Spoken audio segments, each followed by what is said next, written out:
You want me to put that on my todger? This One's Wife.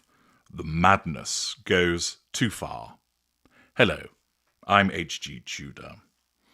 Daniela Elsa writes for news.com.au, and she offers an interesting observation, but misses the point completely. She writes, "What must writing about the royal family have been like before the dawn of the age of This One's Wife? I'm imagining it mostly just involved finding new synonyms to describe pastoral fascinators, and feigning journalistic interest in HRHs off on away days to inaugurate Welsh seniors' citizens' centres and the occasional recycling plant. We are a long, long way past those simpler, perhaps fanciful times." One social media post proves my point. Earlier this month, Prince Harry and This One's Wife, the Duke and Duchess of Sussex, packed their 14-piece, I'm guessing, set of Rimowa luggage and took themselves and their team to Nigeria for a 3-day tour in support of the Duke's Invictus Games. It went like clockwork. They were a rousing success. This One's Wife dazzled in a series of fabulous ensembles, and hands were wrung back in London over the out-in-the-wilderness Sussexes looking uncomfortably royal and popular and young, and lots of other concerning adjectives for a greying institution. Well, that's one way of looking at it. There was another way of describing it. See parts passim. Then, about a week after the Sussexes were wheels up and back off home to California, Save the Children UK shared posts on X and Instagram showing a visit by the Duke and Duchess to their offices in Abuja, Nigeria.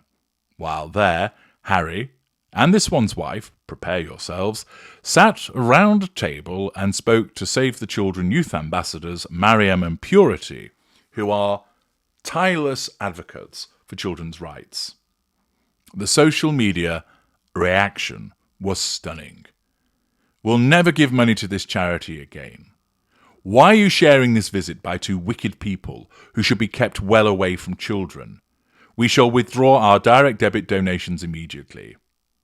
These two have tried to destroy the royal family. This is disgraceful. Why did you invite a couple with empty titles that betrayed with lies the family that gave them everything? They do not represent any country, so they won't help your cause at all.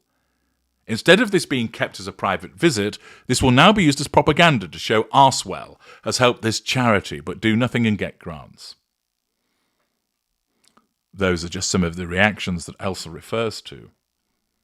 She writes, "Stop, right there. Step back.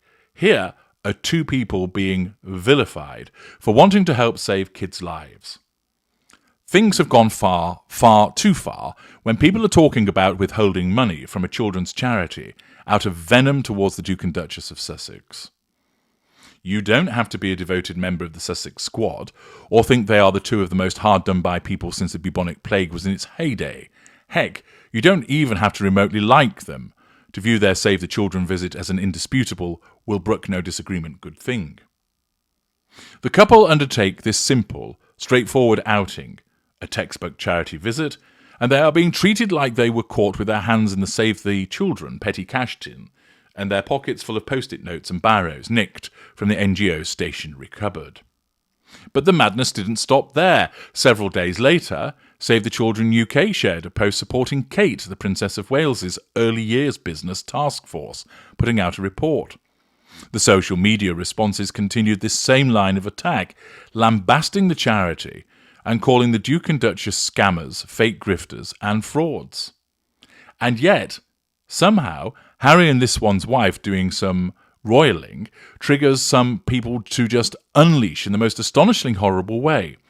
There is a line between criticising the couple and perennially reading them as cartoon villains, constantly up to no good. The problem is that people can't, or simply won't, distinguish between what the Duke and the Duchess of Sussex have done as two humans, with an overdeveloped compulsion to share and earn money, and what they have done and are doing as humanitarians.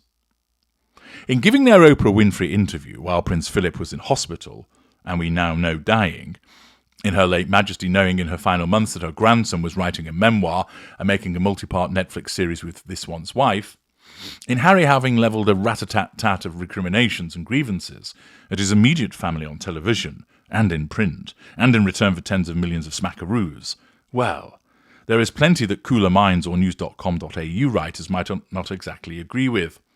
However, none of that has anything to do with their charity work. The extreme polarisation of the discourse and conversation around the royal family, including the Sussexes, has gotten to such an exaggerated sense and logic-free point where this one's wife could single-handedly bring peace to the Middle East, and she would be lambasted for failing to have fixed Taiwan and China too. Maybe this is all indicative of much larger cultural shifts, where the entire world is increasingly factionalised and siloed, and opinions are reinforced in social media echo chambers. But in the royal world, this translates things having gotten to a point where the Duchess of Sussex cannot win. Personally, writes Elsa, I think Harry and this one's wife have done some wonderful things and some foolish mistaken things, and about 894 things that fall somewhere along that spectrum. But nuance has long left the building. Now, what Daniela Elsa fails to comprehend is that what is done by this one's wife, although the outcome might be viewed as helpful, constructive, or useful, it isn't done by this one's wife because she cares. It's done because it makes her look good. Now, there will be some people that will say, I don't really care for the person's motivation if the outcome is children are saved, so be it. Fair enough, people are entitled to that view. But it is important for journalists such as Daniela Elsa to understand that it is the behaviour of this one's wife which taints, and the fact that even when she does something which appears on the surface to be good, it's driven by her own needs and desires because she is a narcissist. Narcissists can do lots of good things, but is only ever done for the self-serving interests of the narcissist vis-à-vis the prime aims. She attends a round-the-table discussion with Save the Children, not because she's interested in Save the Children, but because it makes her look good. It allows her to draw fuel from people by way of responses. It allows her to manage her facade. It manages the facade of being a humanitarian. It enables her to control people through the supposed good works. But the actuality is, it harms charities such as Save the Children because so many people dislike her, you get the reaction that has been described. And people are allowed to have those opinions. They're not baseless. It's not the case that this one's wife has been unduly vilified for something which isn't true. She's been vilified on the basis of her own behaviour. And this is something that many of the charities ought to start to realise, because this one's wife is going to continue to target them, that they are at risk of losing support because they're fraternising with her. Why do you think it is that the likes of Dior quickly backtracked from any involvement with her? Why do you think it is that Audible said, no, we're not in any deal or discussions with her? Why do you think it is that the major fashion houses and the cosmetic giants are nowhere to be seen? Because they recognise that she's toxic. They recognise that for all of the faux bananitarian activities that she engages in, it will not get away from the fact that her behaviour has been proven time and time again over the last few years to be toxic, problematic, and downright unpleasant. This has resulted in considerable unpopularity. And brands that know it takes a very long time to build up a brand and moments to destroy it, just ask Gerald Ratner, recognise that you don't want to get into bed with somebody who will make it all about them and is viewed as toxic by large sections of the public. It would appear, however, that the charities remain somewhat blind to that and still allow her to be involved. The private sector has realised pretty quickly that you don't want to be involved with her because she'll Markle you, your products will be Sadim touched, and you will suffer a loss in the bottom line. Therefore, recognizing her toxicity and lack of popularity, the deals have not been offered to her. But the charities still form the view it provides them with publicity and prominence. But the fact is, they need to be far choosier about who they involve as a consequence of reactions that Danny Elsa has described. And those are not the reactions of crazed loons. You might think, well, it's a little bit harsh to withdraw your funding for a charity because of your dislike of the Duke and Duchess of Sussex. But at the end of the day, people are entitled to vote with the money in their pocket. And if they don't like the fact that a charity is involved to individuals, such as the Duke and Duchess of Sussex, they will make their feelings plainly known, as they're perfectly entitled to do.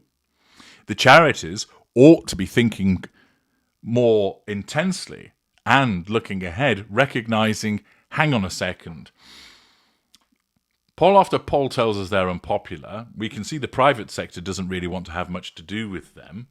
So are they really the right type of people that we want turning up at these charitable endeavours? The answer is they're not. Look at the reactions. And for Daniela Elsa, she suggests that this is madness that people respond in this way. But it isn't, because it's not arbitrary, it's not capricious. It's as a consequence of their reactions to the behaviour of a narcissist. And the sooner that more and more of those in the established mainstream media recognise what she is and what drives her behaviour, they'll understand why so many members of the public will withdraw their funding because they cannot tolerate her. I'm H.G. Tudor. Thank you for listening.